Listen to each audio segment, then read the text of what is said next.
Dionysus was returning to Thebes to punish Semele's sisters. His mother Semele perished when he was born. The goddess Hera tricked her into asking Zeus to appear in front of her in his godly form. In an instant, she burst into flames, but Zeus saved the child. Years later, he was traveling through Asia gathering followers for his cult. They would be known as the Bacchae. He wants to initiate Thebes into his new religion and began doing this by possessing all of the women of Thebes. They would now be called the Maenads, who were possessed by the ecstasy of Dionysus. All of the women have left their homes to go celebrate and worship in the wilderness of Kithaeron. Even Semele's sisters are Maenads, including Agave.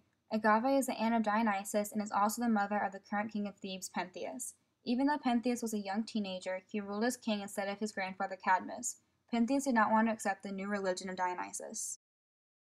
Tissarius and Cadmus wanted to follow the Asian Bacchae into Kithaeron, but they're the first two men to do so. When Pentheus finds out, he is outraged and talks about how the new religion has brought disorder and chaos to Thebes. In Ovid's version, Tiresias warns Pentheus that, "Unless you worship Dionysus as his due, you will be torn into 1,000 pieces and scattered everywhere." However, no matter what he said, Pentheus fought against the god, refusing to offer sacrifices and making no prayers to him. Instead, he wants to capture and execute the central priest in charge. Pentheus' soldiers went to capture Dionysus, but instead captured his priest Achates. Pentheus ordered that he be shackled and killed, but his shackles kept falling from his wrists. In Euripides' version, Dionysus is actually captured and is interrogated by Pentheus. He tries to anger Pentheus with his answers and is thrown in the dungeon, and the Bacchae are enslaved. But then lightning strikes and there's a huge earthquake, causing the palace of Thebes to be completely destroyed. A messenger tells them that the Maenads in the hills have completely destroyed the villages without effort, bringing in more and more followers. In Euripides' version, Pentheus wants to engage in war immediately, but Dionysus gives him a different idea. He asks him if he would like to see the women. Dionysus instructs him that he needs to dress like a woman first so that they may not recognize him.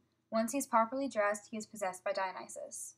When the two had arrived in Kithaeron, Dionysus revealed who Pentheus actually was to the Maenads. They ripped the boy to pieces with their bare hands. The first woman to attack was his own mother, Agave. She thought that she had killed a lion, not her son. She put his head on a thyrsus and boasted of her accomplishment.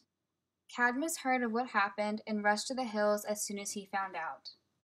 Agave boasted to her father about what she had done. Cadmus tries to bring her out of her madness, talking gently with her.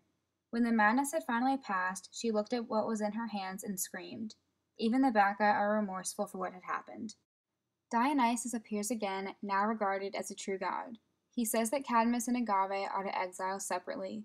They beg for forgiveness and mercy, but none is granted to them. They both leave alone.